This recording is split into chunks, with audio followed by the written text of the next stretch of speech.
चलिए, good morning friend, जय हिंद। हम लोग फिर से एक नए वीडियो में सब लोग का स्वागत है। चलिए, हम पिछले क्लास में जो वीडियो बताए थे कि डायरेक्ट जीएसटी क्या होता है और इनडायरेक्ट जीएसटी क्या होता है, हम दोनों बता दिए थे कि जो बहुत सारे आदमी है, जो 3% आदमी जो डायरेक्ट जीएसटी पे करते हैं और 97% आदमी है जो इनडायरेक्ट जीएसटी पे करते हैं। हम इन दोनों का रूल समझा दिए थे कि 3% क्यों है, 97% क्यों, हम पिछले वीडियो में बता दिए। अगर आप वीडियो नहीं देखें तो जाकर वीडियो देख सकते हैं। लेकिन इस वीडियो में हम सबको बताने वाला हूँ कि इनपुट जीएसटी क्या होता है, इनपुट जीएसटी क्या होता है और आउटपुट जीएसटी क्या होता है। तो ये दो आप समझ जाइएगा तो आपका लगभग जीएसटी में क्लियर रहेगा।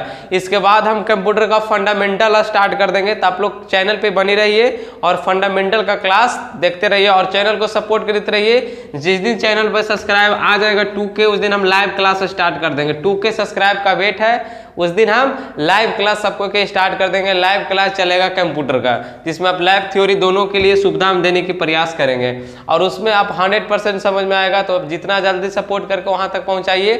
2 या 3K में हम लाइव क्लास आप लोग का स्टार्ट कर देंगे। इनपुट जीएसटी और आउटपुट जीएसटी क्या होता है, जब हम लोग बात किए थे कि ये जो एमआरपी प्राइस पे हम लोग जो सामान लेते हैं, एमआरपी प्राइस पे जो किसी प्रोडक्ट के ऊपर लिखा रहता है एमआरपी, क्या लिखा रहता है एमआरपी, इस प्राइस का मतलब होता है मैक्सिमम रिटेलर प्राइस, कि जो कस्टमर का देने का मैक्सिमम प्राइस होता है तो यही पे जीएसटी लगाया जाता है। जो प्राइस रहता है उसमें जीएसटी इंक्लूड रहता है। तो ये जीएसटी सरकार को मिलता कैसे है, अगर हम खरीदे तो जीएसटी पे किए, हम बेचे तो जीएसटी पे किए। इसका मतलब कि एक जीएसटी इनपुट में पे करते हैं और एक जीएसटी आउटपुट में पे करते हैं। तो आइए देखिए कि सरकार के दोनों जीएसटी देते हैं, जो इनपुट लिए जो हो, आउटपुट लिए जो हो।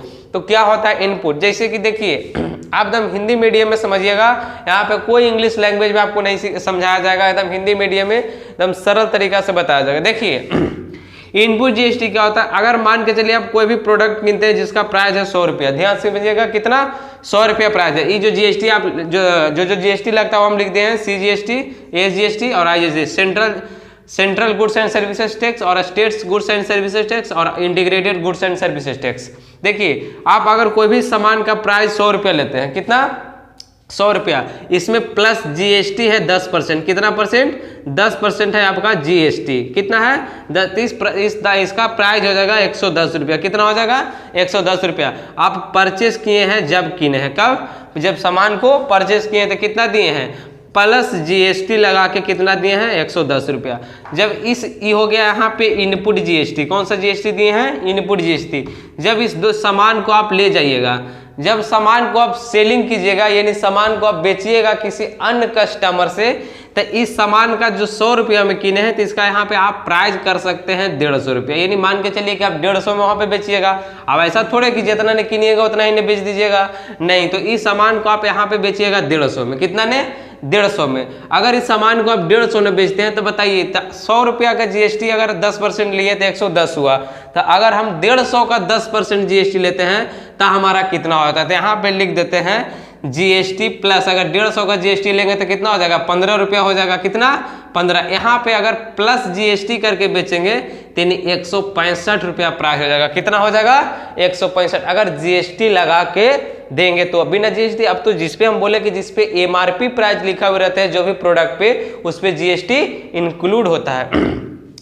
अब इसी सामान का यहाँ पे दाम कितना हो गया जीएसटी लगा के 165, यहाँ पे जीएसटी लगा के 110, कितना हो गया। अब बताइए हम लोग किने 110 में, अब बेचे कितना ने 110, 150 में इधर बेचे और प्लस 15 रुपये जीएसटी, तो कितना हो गया 165 रुपया हो गया ना। तो चलिए देखिए किने हैं इतना ने, बेचे इतना ने, यानी अगर इतना से इतना घटाइएगा तो कितना हो जाएगा, यानी इसका प्राइस हो जाएगा 55 रुपया, कितना हो जाएगा 55 रुपया हो जाएगा। अब बताइए का 55 रुपया टोटल बेनिफिट आपका है, यही जीएसटी ने समझना था कि 55 रुपया जीएसटी रिटर्न जाएगा कि जीएसटी हमारे पास रहेगा। तो देखिए ऐसा नहीं, आप 10 रुपया पहले से जीएसटी पे कर दिए हैं 10 रुपया, तो अपना वाला जीएसटी छांट के जो एक्स्ट्रा जीएसटी बचता नहीं, यानी जितने स्टेप पे बिकते जाएगा वो जीएसटी सरकार के कलेक्ट होता है। जीएसटी से आपका कलेक्ट नहीं कर सकते कि हम जीएसटी अगर हमारा 200 के बेचे तो जो जीएसटी कलेक्ट हुआ तो वो जीएसटी हम रख सकते हैं, नहीं। जितने स्टेप पर वो आगे जाके सामान बिकेगा, जो भी जीएसटी कलेक्ट होगा वो जीएसटी नेटवर्क यानी जीएसटी सरकार को जाएगा, वो जीएसटी आपका नहीं होता है। तो आप बताइए 110 रुपया में किने हैं और बेच दिए 165 में, यानी 55 रुपया यहाँ पे मुनाफा हुआ। तब बताइए 55 रुपया आपका मुनाफा, अब तो उस सामान को जीएसटी दे के लाए थे ना। तो अब अपना वाला 10 रुपया तो माइनस हो गया, आप अपना वाला 10 रुपया जीएसटी काट लीजिएगा, यानी अब तो आप जीएसटी पे नहीं कीजिएगा वहां पे। चलिए, तो यहाँ पे जीएसटी एक्स्ट्रा कितना आया है 5 रुपया, 110 तो हाँ 10 रुपया तो जीएसटी आप ऑलरेडी दे चुके हैं, तो फिर तो आप नहीं दीजिएगा ना। यहाँ पे जीएसटी आया है 15 रुपया, अब पहले से आप 10 रुपया जीएसटी दे चुके हैं, कितना 10 रुपया, तो अपना वाला 10 रुपया माइनस कर लीजिए अपनी, यानी पहले जो आप पे किए थे ना किने समय, वो अपना जीएसटी आप माइनस कर लीजिए।